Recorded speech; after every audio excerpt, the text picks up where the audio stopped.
Welcome back, guys, to part 7 of the Pokemon Yellow Let's Play. So, last part we managed to get into managed to get to the new city, Vermilion City. We got a bike voucher for some guy who loved Rapidashes or something. We got the old rods, and we discovered the daycare. So this part, we're going to enter the SS Anne. Remember last time Bill gave us a ticket that allowed us to get in here for free. So let's go check what this commotion's about. So yeah, before we head in though, I did this off screen. Basically, I walked a hell of a lot. Like, I walked a shit ton, basically. And now Magikarp's level 19. As you remember, he was level 5. So I just walked around for ages. And yes, he's level 19. Why did I stop at level 19? There's a good reason why I stopped at level 19. And you'll probably find out later on in the video. But apart from that, all the other Pokemon are still the same level. So Charmeleon's level 18, Pikachu's 21, and Mankey's 23. So without further ado, let's head into the ship and see what's going on. So what does this guy have to say? The passengers are restless. You might be challenged by the more bored ones. So yeah, it seems that there are trainers on the ship that we can fight. So yeah, I will fight all of them.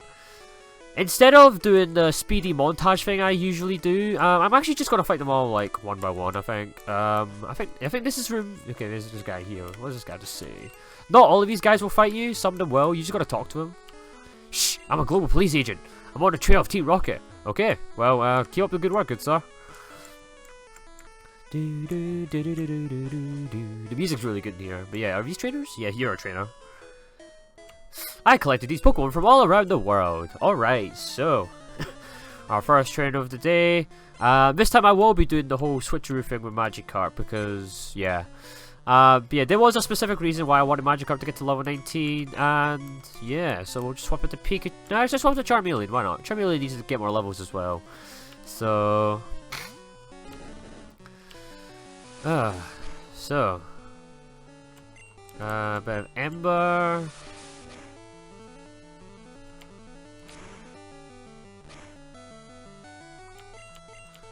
I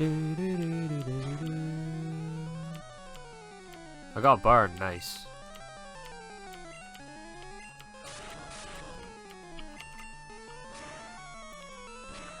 But yeah, so hopefully, this part we should be able to. Hopefully, I think in this part we should be able to take on the whole of the SSR. Should be able to take out all the trainers possible. And yeah, after that we should be able to have enough experience to go take on the gym. As you remember last time. We have to go into the SS Anne first because there was a tree blocking the way. So the only place that we could have gone is the SS Anne. So yeah, this place is compulsory. But it's even if it wasn't compulsory, I would still go in here anyway because it's a good experience. So just a Charmander, Charmeleon again. But yeah, let's talk about the story of Pokemon Yellow. So as we know, I think I said before, Pokemon Yellow was the very first Pokemon game I ever played. Actually, the very first video game I ever played. So, this being my very first ever video game, it was interesting because, being like 5-6 years old, I didn't really know what I was actually doing. I remember it took me so long to beat Brock because of me not knowing about types and stuff like that. So I would keep trying to use Thundershock over and over again, not understanding why it wasn't working. So then I didn't understand that you could catch a Mankey, so I would just be sitting there over and over again, keep getting knocked out by Brock repeatedly until I could try beat him. I would literally go back to Viridian Forest and kill thousands of Caterpies until my Pikachu was like level 20. By the time I could challenge Brock and beat him just by using Quick Attack and Slam. It was ridiculous. I mean, I guess it was for the better if I learned these things. I mean, I don't know. It wasn't really until I grew a bit older. I don't know, when I was about maybe 7 or 8 years old, so maybe a couple years after Pokemon Yellow, that I started understanding about types and super effective moves and resistances and stuff like that. But yeah, because after Pokemon Yellow, I pretty much went straight on to the next games after. I think it literally took me about a year to complete this game because I was just so bad at it. I mean, if people knew me personally, they know that I'm actually a pretty competent gamer in terms of I'm pretty confident in what my ability is. But when I was young, my god, I was absolutely terrible. It was actually embarrassing. So Yeah, so after I did finish this game, I just loved it. So I pretty much went straight on to the next Pokemon games, Pokemon Gold and Silver. I think Silver was my first one, because I never got Gold. I got Silver. And by then, I was a bit better at Pokemon Silver. I mean, I was a bit better at Pokemon anyway, so it wasn't too bad. What's this person? We're cruising around the world. Okay, so there's an item here. What's this item? TMO8. I think I know this. I think it's Body Slam. In case you're wondering, the TMs in this game are different to the future games. But yeah, it's Body Slam. I thought it was Body Slam. I might teach this to one of my Pokemon who can learn it. I think Pikachu can learn it and Charmeleon. I might teach it to Charmeleon, but I'll just leave it for now. I think Charmeleon can still hold its ground, so I'll just keep going. So yeah, what was I back on? So I'm trying to get used to the whole talking and playing video games thing. It's pretty hard. I mean, some people think it's it can't be that hard, right? But trust me, when you're trying to focus and trying to think of things to say, it's actually harder than it looks. So what does this person say? Nothing?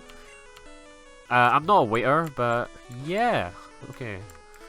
I can't remember which rooms had trainers. Not all rooms had trainers. This guy's a trainer. I know this for a fact. He has a Growlithe, if I'm correct. You Pop! How dare you barge in? So yeah, this guy's a Growlithe, if I remember correctly. Well, Nidoran first, I guess. But yeah, back to the story. So after I got to Pokemon Silver, I was a bit better of type advantages. I was able to understand that I can't just use my starter Pokemon and train him and do nothing else. Because yeah, literally, with Pokemon Yellow, by the time I got to like the Elite Four, I had like a level 60 Pikachu or something. And I had a bunch of random Pokemon I didn't really care for. Because I didn't really ever have a party. I just sort of just stayed with the same old starter Pokemon. And I just kept training it over and over and over again. I can tell you that's not a good idea. You should always have a good diverse party. But yeah, 8-year-old me didn't really think of those things. But yeah, for a very long time, Pokemon was like the only thing I ever really played. At the same time, I was watching the Pokemon TV shows and I loved it. I was so obsessed with Pokemon after Pokemon Yellow. I don't know what made it so attractive. It was just, I don't know, I just loved it so much. Yeah, I used to come home every day after school, 3 o'clock. Just turn on the TV and just watch Pokemon. Even in the morning before I went to school, they sometimes had Pokemon in the morning while I was eating breakfast, eating my cereal. Yeah, just watching Pokemon. Every possible moment I could have, it would just be Pokemon. I was sure this guy had a Growlithe, by the way. Just wanted to interrupt my commentary there. But yeah, either way, my Magikarp got to level 20, which is a very significant level because what? Magikarp is evolving. Yes, that's right. Magikarp can actually evolve. And not only can it evolves into a very, very important Pokemon. One of the most powerful Pokemon you can get in the game right now. Evolving to Gyarados. Yes. And it finally learns a decent move, Bite. Not only that, the reason why I've been keeping these TMs, now that it knows Bite, I should be able to teach a Water Gun. No, this is Whirlwind. I'm using the wrong TM. Which one's Water Gun again? This one, there we go. I can finally teach Water Gun to Gyarados. Because now that Magikarp's evolved, Gyarados has a much bigger move pool than Magikarp does. Not only that, if you look at Gyarados' stats, it's stupidly powerful. Like, the contrast between Magikarp and Gyarados is unbelievable. Yeah, that's the reason why I've wanted Magikarp. I've been wanting to try train him up to a Gyarados, and trust me, it's extremely rewarding once you do. Gyarados is considered one of the strongest Pokemon in Generation 1, probably. Yeah, I could confidently say it's probably one of the strongest Pokemon in Generation 1. And I would highly recommend getting this Pokemon if you can. I mean, obviously the struggle to get Magikarp into a Gyarados is what puts a lot of people off. But trust me, it's worth it. Another gentleman here. Now he has the Growlithe. There we go, this guy has the Growlithe. I actually wanted Growlithe for my team, actually. But the reason why I can't get Growlithe is because you don't get Growlithe until a very long time in Pokemon Yellow. Literally, in Pokemon Yellow, you don't get Growlithe till like the 7th gym leader. And no offense, but I don't really want to wait that long. That's why I decided to get Charmander now, because I can get him by the 2nd gym. So I was like, yeah, I'll just take him instead. So yeah, and look at how powerful Gyarados is now. He is making the work. So yeah, he's got another Growlithe. So yeah, teaching Water Gun to Gyarados was probably a good idea. Not only that, actually, I just remembered I also have the TM Bubble Beam from Misty, so I'm actually going to teach that to Gyarados as well.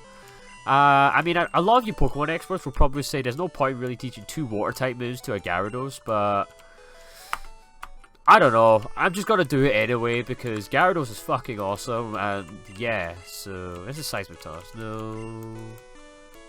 I think it's this one. That's Dig. I think it's TM11. I can't remember these TMs. There we go, Bubble Beam. Yeah, so we teach this to Gyarados as well. Clefable can learn it too, but obviously I'm not using Clefable in my team, so we teach it to Gyarados. We're gonna get rid of Splash, obviously, because Splash is absolutely useless. So yeah, Gyarados knows Bubble Beam. Awesome. I highly recommend teaching this to any water-type Pokemon you have, because Bubble Beam is probably the strongest move you'll have at this moment in time, so definitely recommend it. Right, there should be more trainers here. Yeah, there's a downstairs. There's another guy here. Does he have anything to say? My buddy Machoke is super strong. He has enough strength to move big rocks. Wow, interesting, good sir. Yep. Max Potion, wow. It's actually really rare to get one of those really early in the game. A Max Potion will always fully heal all your Pokemon's health back up, even at level 100 or something. So it's a really good health potion to have end game. Not really good at the beginning since you can use super potions and stuff, but max potions are still nice to have anyway. I mean, it's free after all. Horsey. But yeah, let's talk more about my gaming history. So yeah, as I said, after Pokemon Yellow, I went to Pokemon Silver pretty much almost right away, but it was like a year after because it took me so long to finish it. See, I bought it with my own money actually. It was my own pocket money. I saved a lot of money to really buy Pokemon Silver because I was so obsessed with Pokemon at the time, with the TV shows, with all the Pokemon merchandise going around, because in the early 2000s, Pokemon was absolutely crazy everywhere. In America, in the UK, everyone was insane about it. And yeah, so I was so happy once I got Pokemon Silver, and I played that stupidly a long time, like unhealthily amounts. I just loved the game, and I managed to complete the game much quicker than I did on Pokemon Yellow. It didn't take me a year. I can tell you, it probably took me like a month, couple months.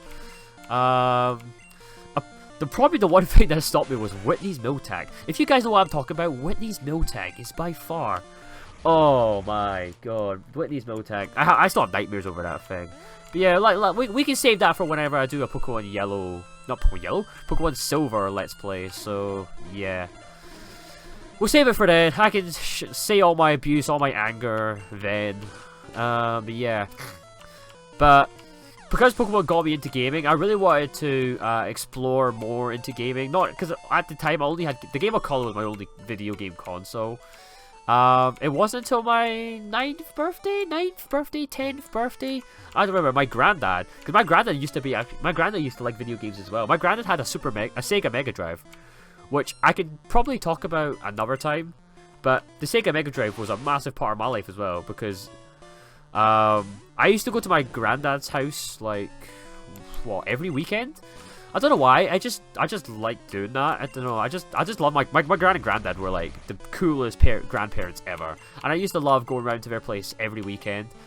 And yeah, because my granddad had the Sega Mega Drive, he had a bunch of games in it like Sonic the Hedgehog, Rystar, Echo the Dolphin. Yeah, so many classics, I guess. Not all of them were great, but I really enjoyed them at the time. So yeah, the Sega Mega Drive was awesome, but what was most important about my granddad, who was so important in my life, was that he bought me a GameCube. Yes, he bought me a GameCube for my 9th or 10th birthday, I can't remember.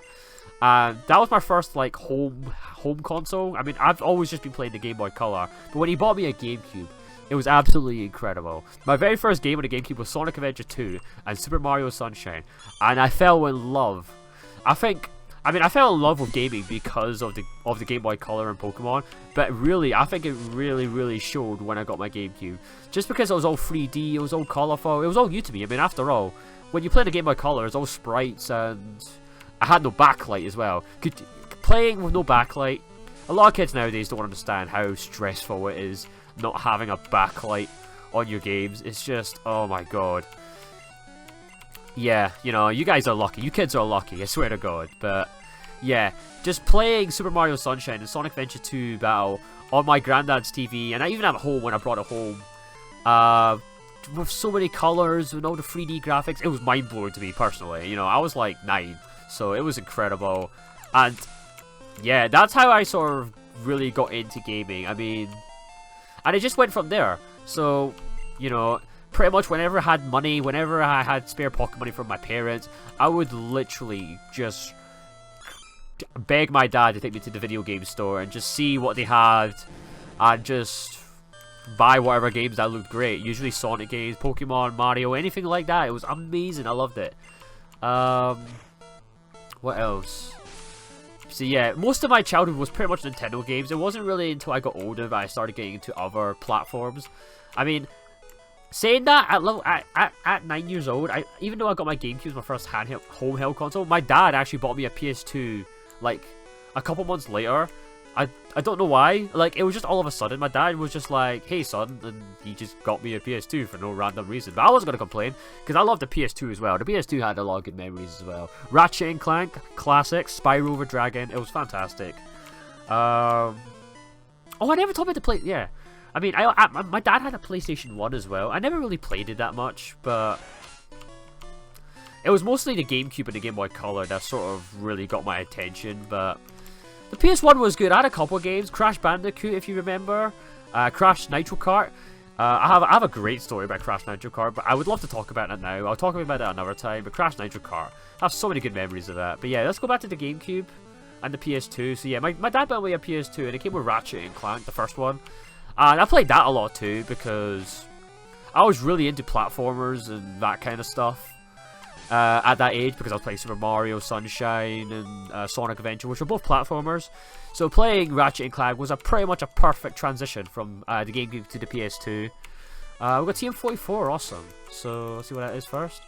So yeah, I really like Ratchet and Clank. So that was kind of Rest. Okay, Rest. What Rest does is that it puts you to sleep, but it fully restores all your health and cures all status conditions. It's quite a good move. But yeah, it's okay at the same time. It depends. My Pokemon actually getting really injured, so I'm actually gonna go heal up my Pokemon, and I'll continue the story when I'm back. So I'll see you in a second. And we're back. So fully healed up. Is this the room? No, I've already been in this room. And yeah, so like I was saying, the PS2 was a good time for me because it had games that were very similar to many of the Nintendo games that I played on the GameCube. For a very long time, actually, I was really reluctant to try a new genre of video games. Even though my love for video games was so strong, I was really reluctant to try anything apart from Pokemon or Sonic or Mario. Just because, I don't know, I was just scared of really diverging into other genres. Obviously that changed, because as the years went by, I started playing a lot more different kinds of video games, which I can talk about later on, but yeah, so most of my childhood was, like I said, Pokemon and Mario. I played a bit of Zelda as well. I played the Legend of Zelda Wind Waker on the GameCube, which I did I get it for my birthday? I got it for my birthday as well. I think. Oh yeah, on that birthday, I think I got the Legend of Zelda Wind Waker and Mario Kart Double Dash on that thing for my birthday. Mario Kart Double Dash, best game ever. Love that game. Love that game. But anyway, that I digress. Just gonna keep reminiscing on my childhood. But yeah. But yeah, let's get back onto the game for now. So we're still fighting a ton of trainers. I don't know how many more we still have to fight. Mankey good to level 25. I keep using Mankey. Mankey's so high level now. I need to start using Charmeleon more.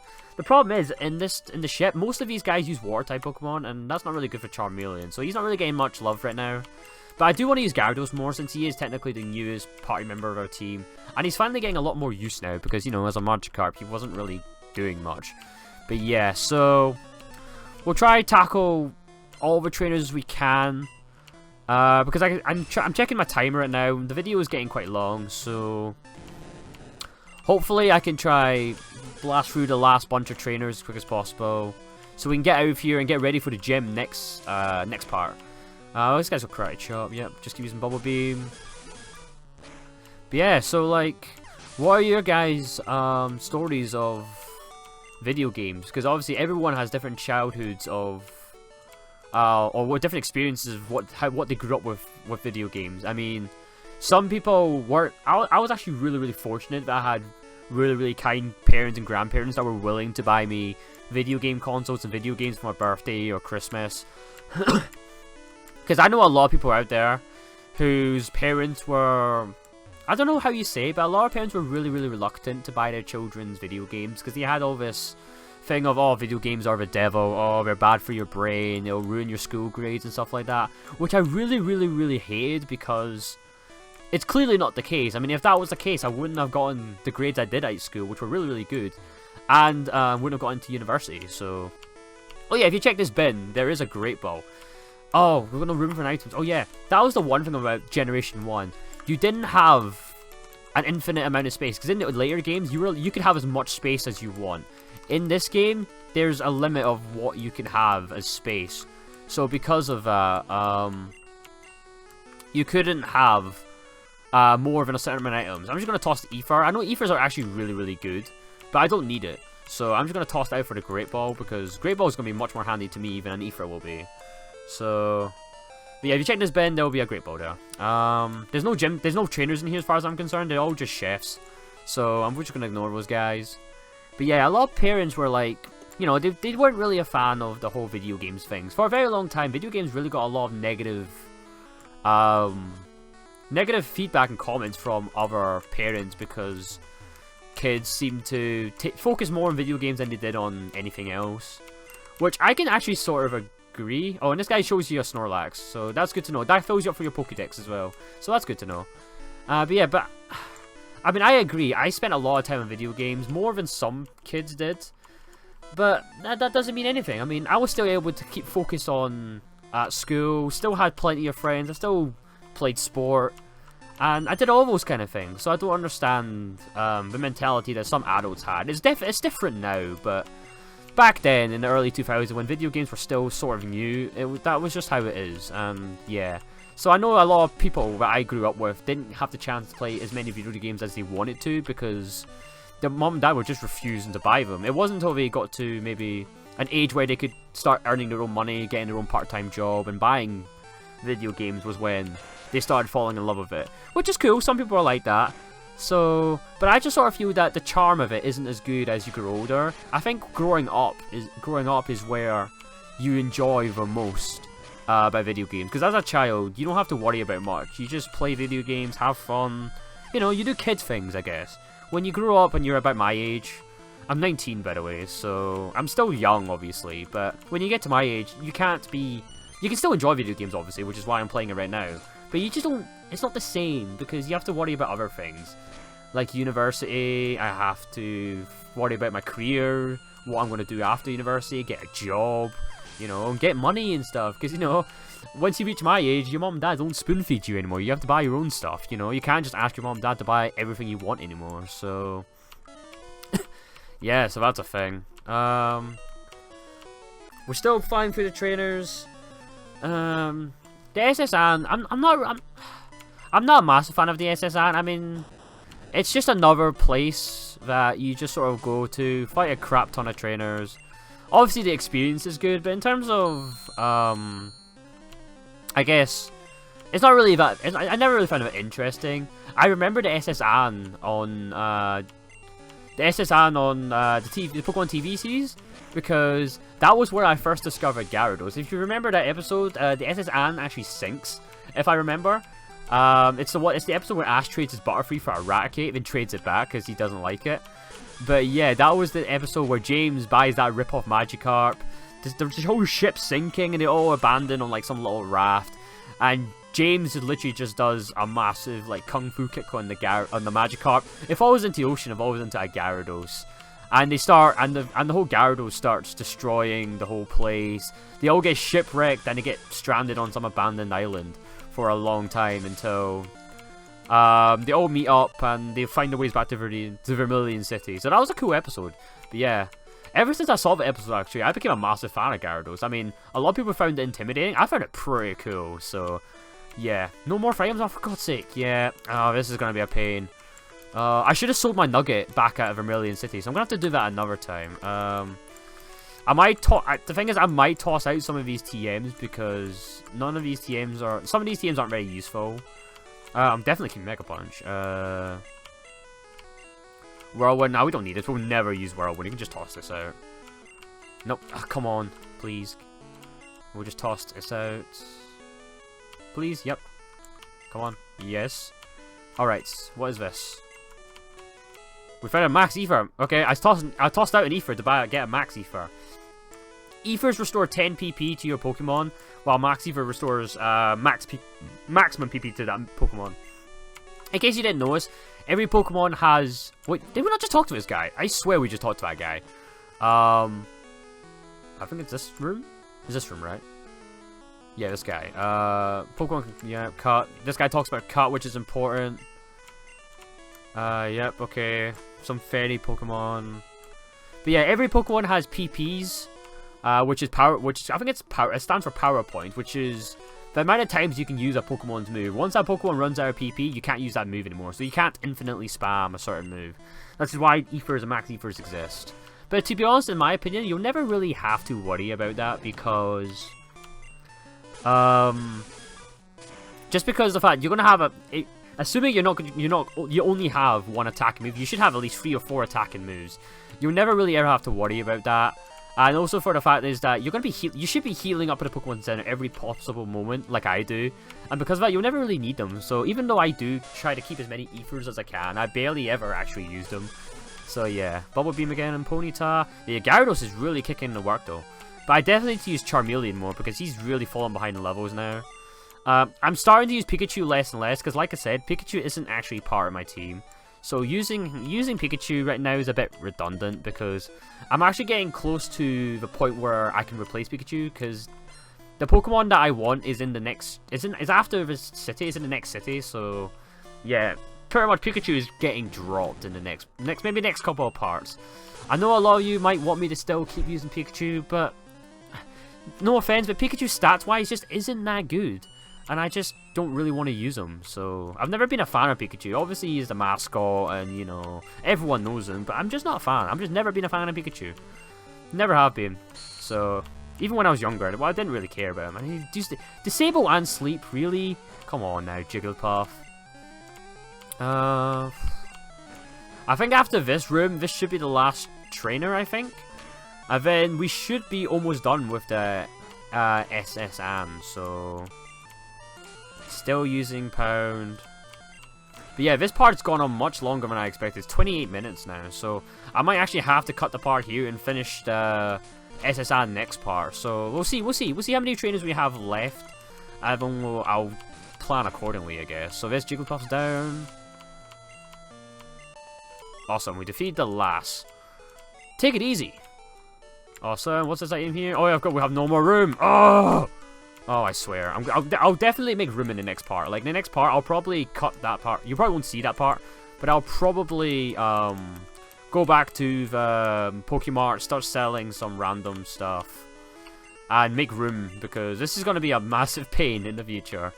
Rare candy. Yeah, see, that was definitely right. Rare candy is definitely what we want. So, what's in this room?